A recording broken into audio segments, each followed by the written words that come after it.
early sculptures were influenced by growing up around the direct carvers here, but also the Egyptian sort of abstracted animal forms.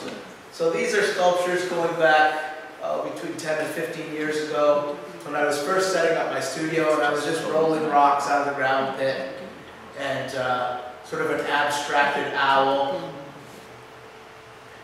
Here was a cat. I like the back view the best, so I showed that view. And a large crab carved out of the boulder. The skin sort of looked like the ocean barnacles.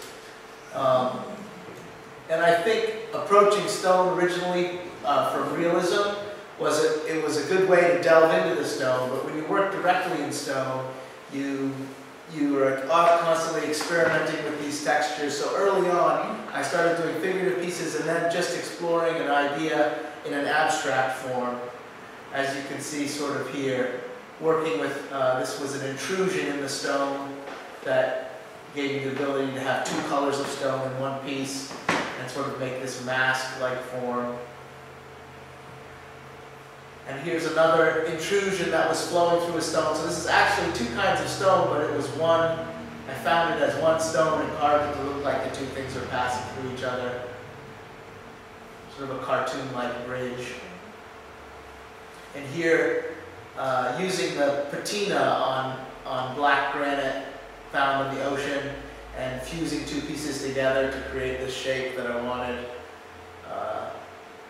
So exploring the abstract nature of the stone, the patinas, the split surfaces, gradually took over from trying to create realistic forms in the stone. This was also a boulder that I found that had a vein of basalt running through it, and I carved it to look like two pieces passing through each other.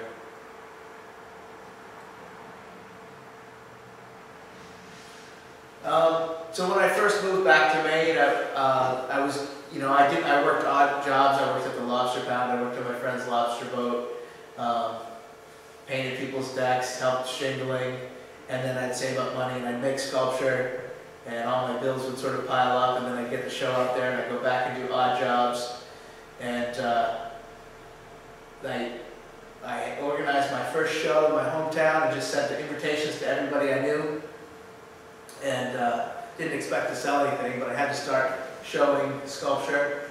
And I sold almost everything in that first show. It was a lot more reasonable than it is now.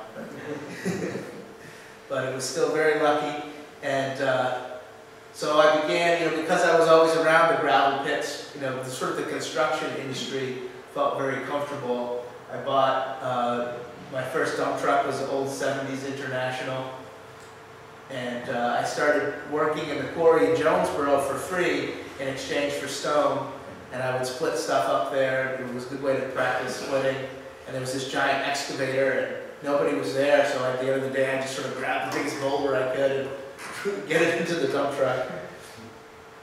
And I bought my first crane when I was 27. After my second show in Steuben, I spent everything I had on it, which was about $2,500. And the first day I had it, I flipped it over and nearly killed myself. It broke that window right next to me. And it took 4 months to fix. Spent the boom right over the top of the cab. So that was a learning experience.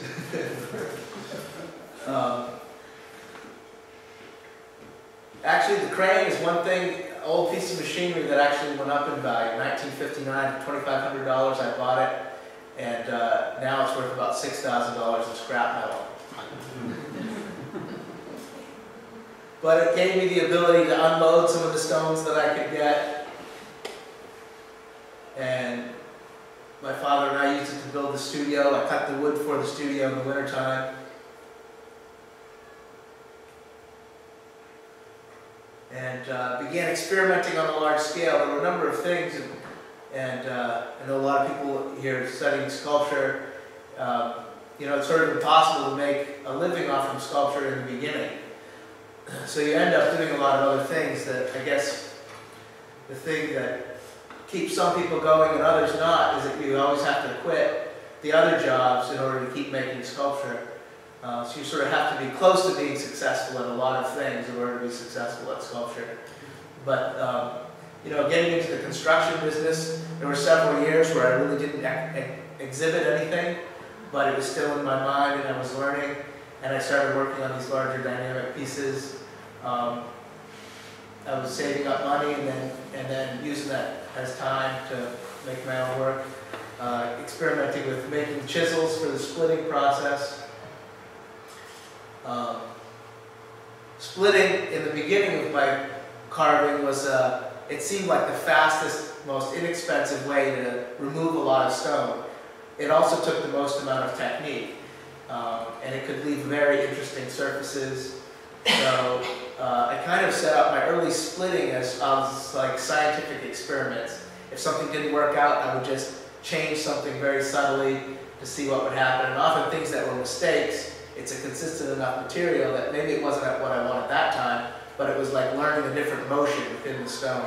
And especially with these small wedges, I began to learn how the stone moves three-dimensionally, split moves three-dimensionally through the stone, not just in straight lines, which usually people in the construction business want. But for sculpture, those things the three-dimensional line is very beautiful.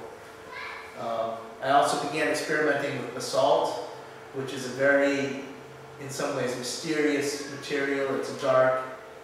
It's a lot harder to understand than granite. It doesn't split in rectangles. It splits in triangles and hexagons. So I began working with many patterns. The splits became more complex and putting them together to create a sculpture. And then I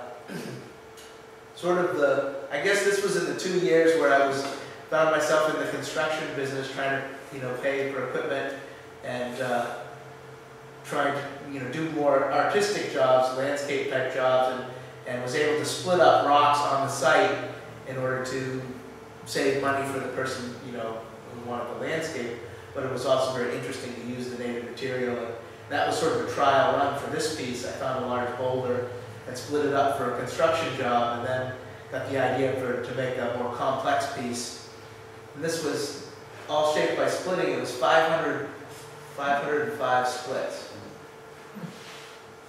And it took more than a year to put it together because I had to stop working on it and go back to work.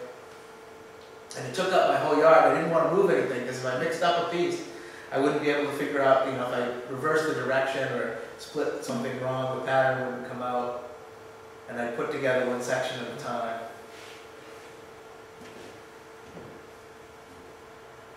And this piece is currently at the Farnsworth Museum in Rockland.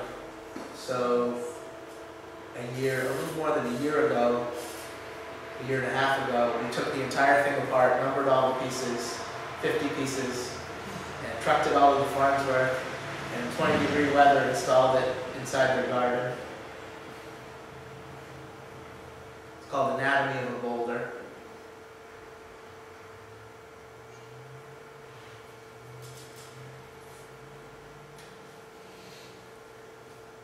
So I began to think of my work as sort of like a time-stop photography over a million years, as these things could sort of peel apart and form smaller rocks, and then smaller blocks, and those corners would get chipped off, and they would form sort of like new rocks again, only on a smaller level. And the last piece, Anatomy of Boulder, was all just, it was a puzzle that holds itself together. But I got invited to a symposium in Japan, and I needed to figure out a way to pin the entire thing together so it could be moved in one piece when I wasn't there. So I began trying to figure out a way to make a structure through the stone. And so I drilled a hole. Actually, later on, I drilled a hole. The piece I did in Japan, I drilled a hole all the way through the stone. But in this one, I drilled the hole partway in and split the piece off, and I kept drilling all the way through, little by little, as I took the piece apart, so that when I shaped those inside pieces and put it back together, I could run a rod all the way through it and bolt the whole piece together. And And there's the piece split off the outside, formed a bench in the arrangement. It's called beach pea, because I kind of likened it as like the stones splitting apart, the granite bedrock splitting apart and leaving these rocks that get rounded by the ocean. And in these rounded rocks, at least where I live, there's always these beach peas growing, so it seemed like kind of a fitting title. And then began experimenting, trying to put things together in a less linear way. Still very kind of stacked, but large scale.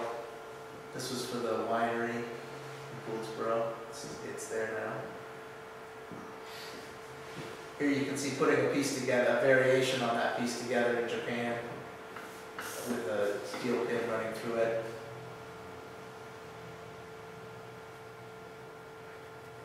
And this was a piece I made at the first symposium I organized in 2003, and it took place in summer of 2004. It was only 2 weeks. This is 10 feet by 5 feet. And I made it while I was helping everybody else. Also ran the crane that we borrowed. And this one is supported by 2 pins that run through the sides. This is where it is now in a private collection. That was the piece from Japan again. So gradually pieces get simpler and then more complex, and so patterns mixed with these rounded forms on the inside. And this piece is here now.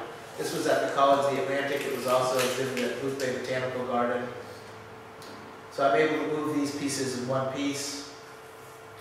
And then I was also experimenting with this basalt vein. This is a photo of the basalt vein that I found in the woods behind my house, and just trying to figure out how to somehow quarry the material and just try to figure out how the material works, and working with the patina and the different planes that are possible with the basalt.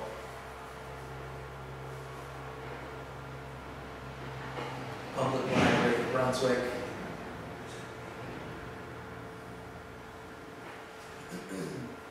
Here's the studio that I've constructed over, took about 6-7 years, been working in now. And another piece. I often explain this type of sculpture as like a brush painting to people, because it's all about individual strokes, and you plan the strokes and the splits through the piece, and it's like a brush. It's not as exact as a pen. It's not an exact line, but you really have to plan it out. You have to be in control of that line. And if you make a mistake with it, you throw that piece of paper out or that stone out and you start again.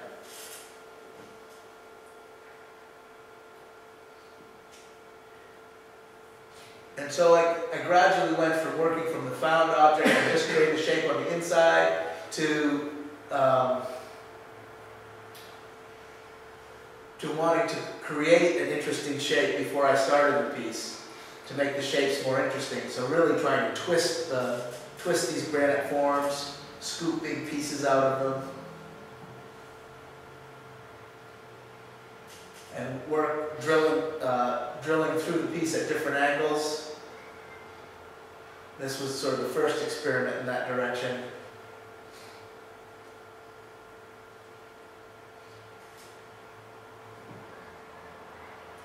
And then this was, as I sort of perfected that more, this is a much larger version and more successful, sort of a helix form split into the stone. This is about 13 feet tall, weighs 6 tons finished.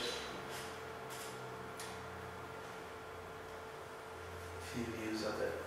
Oops. And so this was a large piece. I could only roll it with the excavator, but you can see these splitting patterns. And then it looks like that piece is going to get split right out when I sort of calculate it so that they split at opposite angles but leave the middle, which creates this twisted-like form. And then pre-drilling it for the pins that will hold it together afterwards, so the form is all planned out. And this is a 13-foot compound curve that weighs about 3 tons. Split. that's only carved in an inch with these little wedges. And here's a more extreme curve.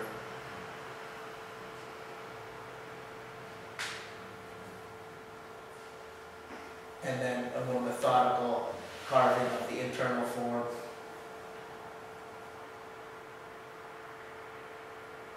And this was a sculpture.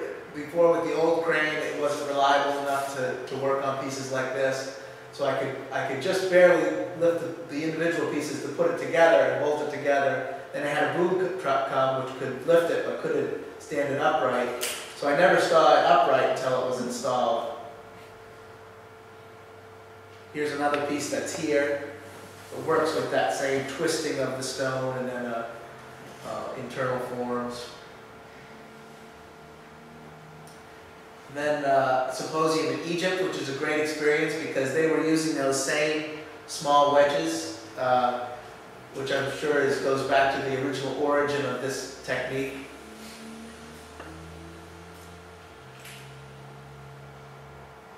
Another variation with a circle, carving a circle, splitting it apart, twisting the circle.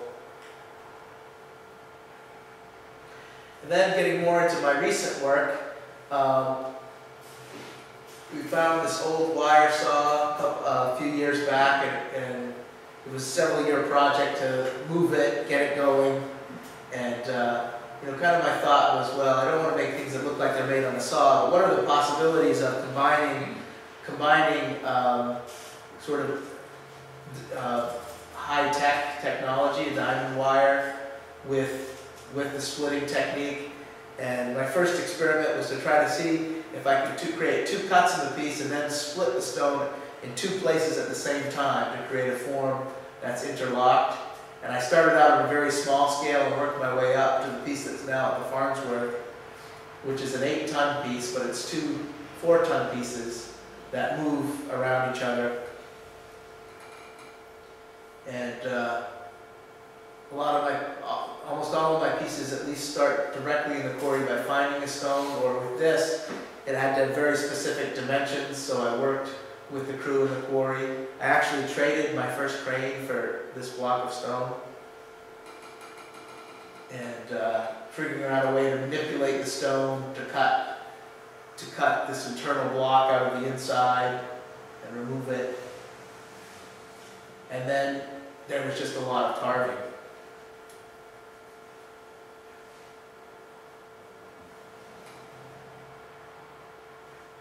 Here you can see split top and bottom, and the one form is on block, so the weight of the other form is pulling against it, and when the two splits are tightened at the same time, the weight will pull the splits apart at the same time. You get these two interlocking pieces. And then the real trick was moving them around each other.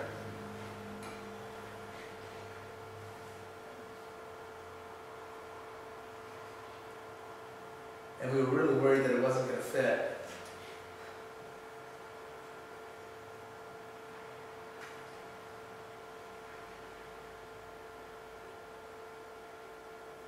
And so each one of the moves was, could be a multi-day process, and then we had to get it in a position, block it up, change the rigging, move it a little bit. That's how tight the fit was, turning the piece through itself.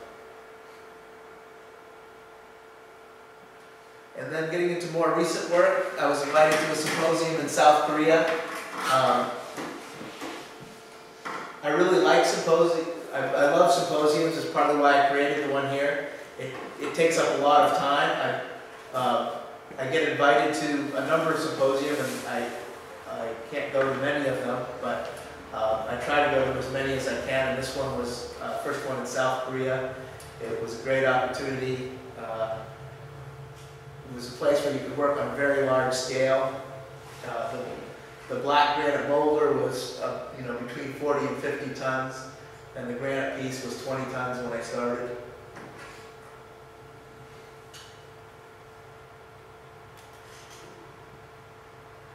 And I made a model. Many things were modified, but you kind of have to have some kind of plan of attack to create a project in a short period of time.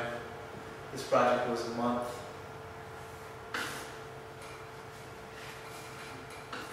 was selecting the boulder at the work site. And this was the granite piece that I found.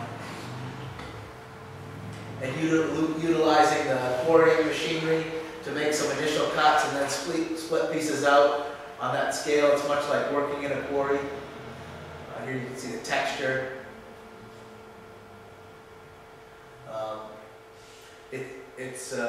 It's fun working on pieces of this scale because you really have to always step back and say, well, you're going to be looking at this from at least 30 feet away. So the texture needs to be very bold. Doing my splitting, I didn't have my little wedges there because they're too heavy to bring, so I was using the more conventional technique. But still getting these sort of opposing twists in the stone. And then the installation with all the alarms going off on the crane because it was over the limit. And this installation was done in about 3 hours. So everything was relatively smooth, and I was just it kept me up at night making sure, like, well, what if like one of these things is in the wrong place or something like that. And but everything went together because the piece passes through and touches on both sides and twists to the side, so it touches on both sides at different heights. So that was the trick.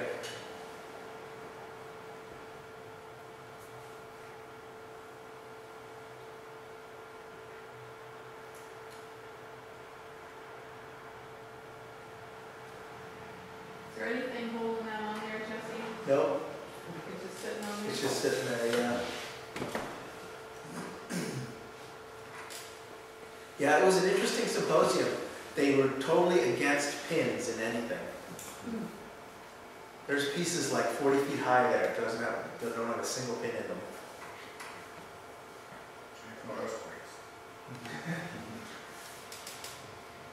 They put sand in between them. So, that was that. And take any questions if anybody's interested in asking questions. Yeah, we're going to the lights.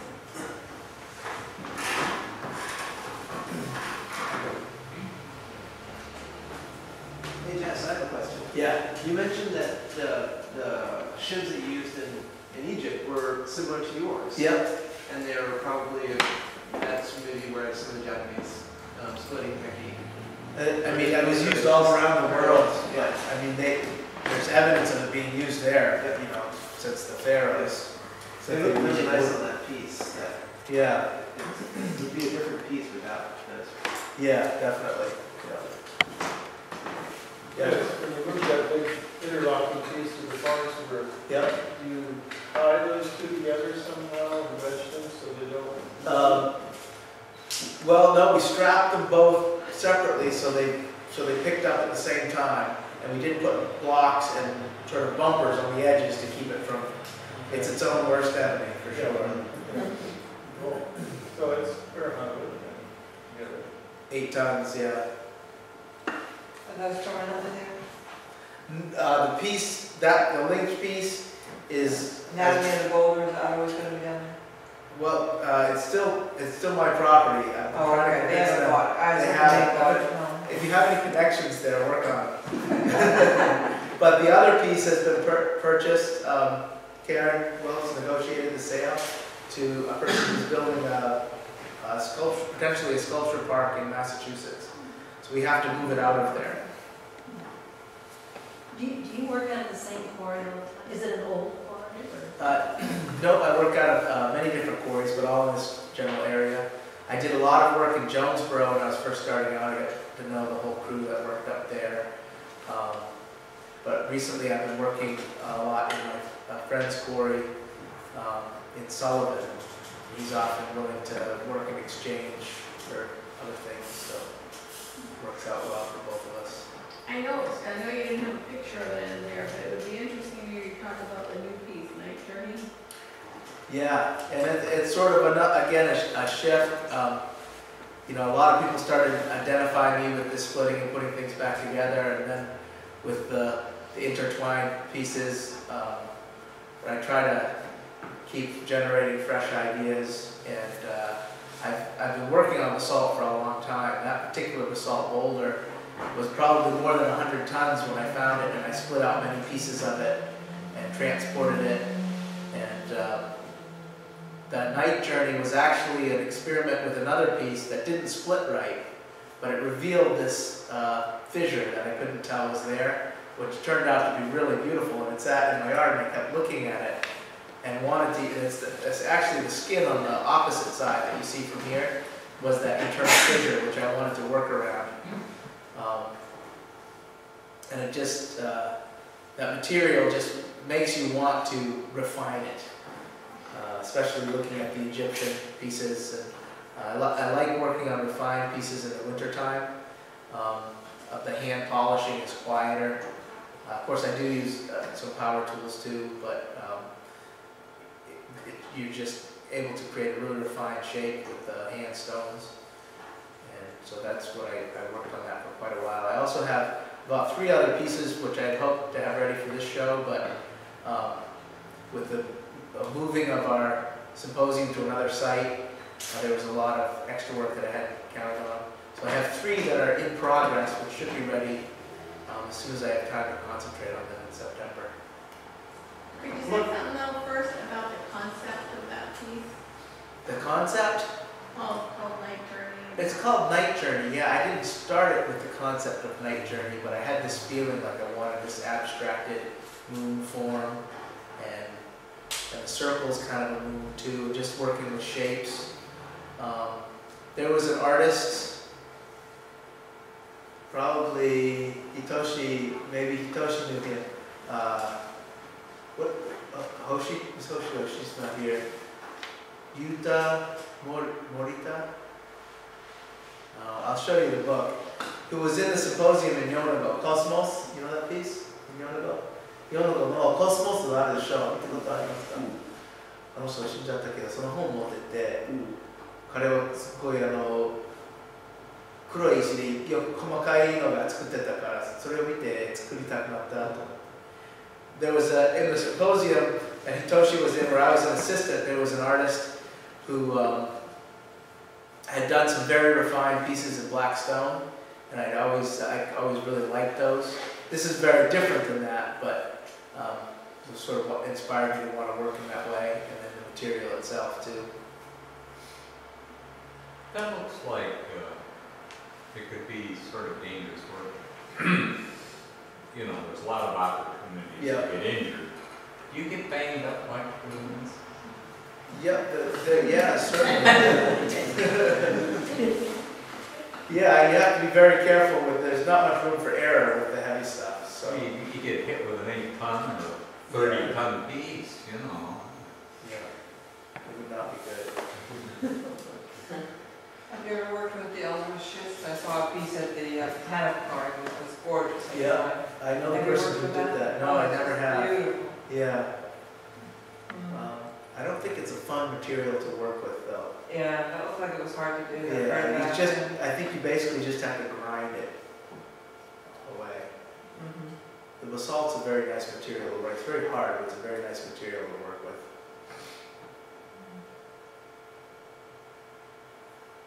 So I think the concept of Night Journey is like I was trying to catch the feeling of just abstracted forms, but also the movement of the rock. It kind of feels like could be a boat, could be a moon. Try to leave a lot open to interpretation. So do you think the glimpse of the moon one is less abstract? That's yeah, that's the same kind of idea. It's kind of like, you know, the concept of my work is like things changing over time. Moons symbolize that too. That's kind of like a moon seen through the trees, maybe.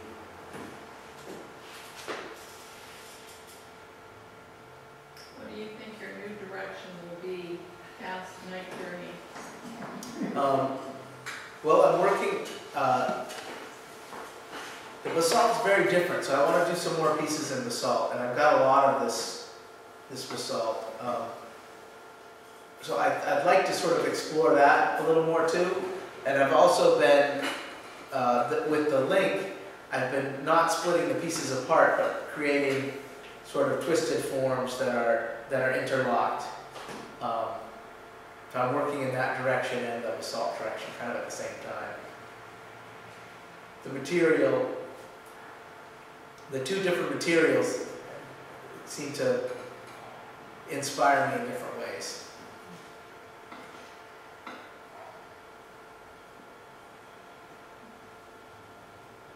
Is it difficult? I don't think that's any questions, but is it difficult being part of the sculpture marriage?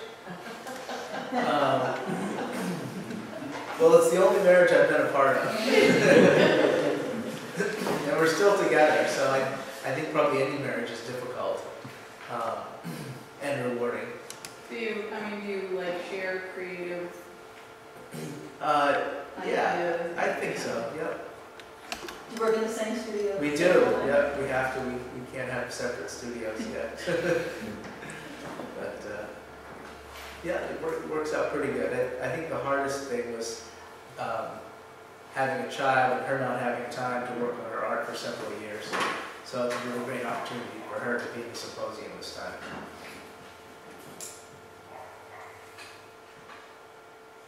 Well, if we have no more questions,